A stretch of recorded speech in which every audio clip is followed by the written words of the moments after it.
you have no idea what you're looking at right now, I don't blame you. What the hell am I looking at? This right here could be the key to exploring our exoplanets and finding life outside of our solar system.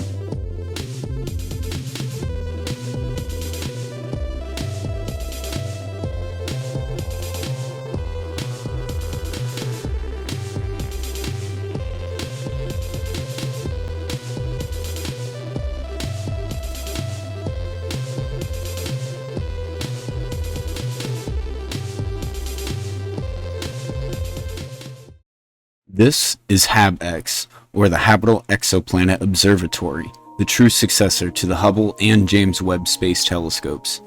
HabEx is constructed of 4 main components and has a mirror twice the diameter of the Hubble Space Telescope.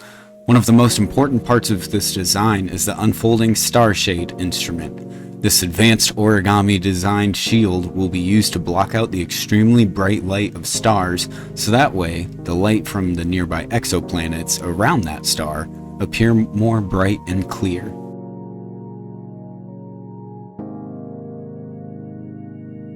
Here is a quick visual aid to understand how it will work. Let's say the orange represents an exoplanet and the flashlight is a star. At first, the overpowering bright light makes it hard to see, but look what happens when the star shade instrument is put in place. The exoplanet now looks brighter and more visibly clear. Essentially, what we are doing is creating our own controlled solar eclipse to block out the ultra bright light from the star so we can look at the surrounding exoplanets for possible signs of life. This will help us study planets like K2-18b, a theorized Hycean world, or a planet with a thick hydrogen atmosphere covered with a liquid water ocean at the surface. There have been recent discoveries of methane and carbon dioxide being in the atmosphere, hinting at possible signs of life.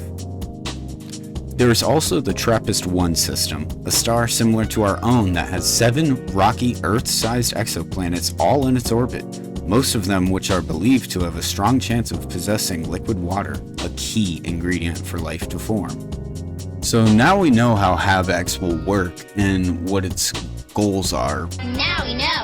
And knowing is half the battle.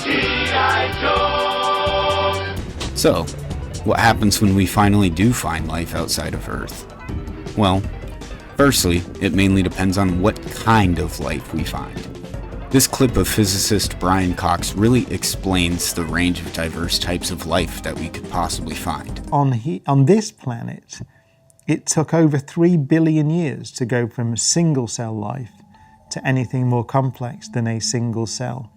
And then another 500 million years or so to go from the multicellular things to a civilization. So it's 3.5 to 4 billion years. It's a third of the age of the universe. That is a really long time. When we eventually find life, there are 3 possibilities. The first being that we find simple single-cell organisms like bacteria. If this were the case, I think we would probably just send probes and robots to analyze these organisms for us from a distance at first to get a general idea of what we're dealing with first and then go based off of that knowledge. The second possibility is that we find complex life. Planet with its own ecosystem. For example, a thriving ocean on the previously mentioned Hycean world K2-18b, full of exotic life forms unimaginable to the human mind. Lastly, we could find an entire civilization. A planet, a world, with a culture, with a language, some understanding of the universe. How much of an understanding is where things get tricky. Would we find a civilization that thinks their planet is the center of the universe? One that uses stories of gods and myths to explain the lack of scientific knowledge? Or would we find a civilization similar to us, with the same understanding of science and the universe? What if there are civilizations more advanced than us? Is this even possible? If civilizations are common, or even slightly common, then there should be civilizations ahead of us. Yes. Because there's been so much time. The galaxy is pretty much as old as the universe. It's 13 billion years worth of time.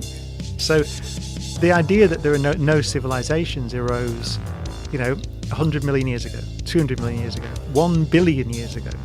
And imagine what they'd be like if they'd survived. I mean, we've been around, we've had science for, let's say, since Newton or Copernicus, 500 years at most. And look what we've done. We've gone beyond the solar system with Voyager. We've walked on the moon, and we're about to go to Mars, I would think. So we're about to begin colonising our own solar system. So we've done that in 500 years. So imagine a million years in the future. The Habitable Exoplanet Observatory is one of our first big steps towards truly finding life outside of Earth. Unfortunately, it isn't expected to launch anytime soon though, probably sometime in the early 2040s, so 20 years from now. When it is finally an ongoing mission though, it will allow us to truly dial in and study exoplanets, and maybe find some form of life. We could find a planet with just a bunch of simple single-cell organisms, or we could find a giant Hycean ocean world with a giant ocean full of otherworldly creatures that make the ones in our own Mariana Trench look normal. We could stumble upon a civilization that just entered their version of the Stone Age, or even a civilization millions of years ahead of us with more advanced science and technology than we can ever even imagine. Okay, what's going on here? Why is everything chrome? Everything is chrome in the future. It'd be pretty cool though if we just found a planet with a ton of squirrels on it. Now, I can't wait to hit my 40s.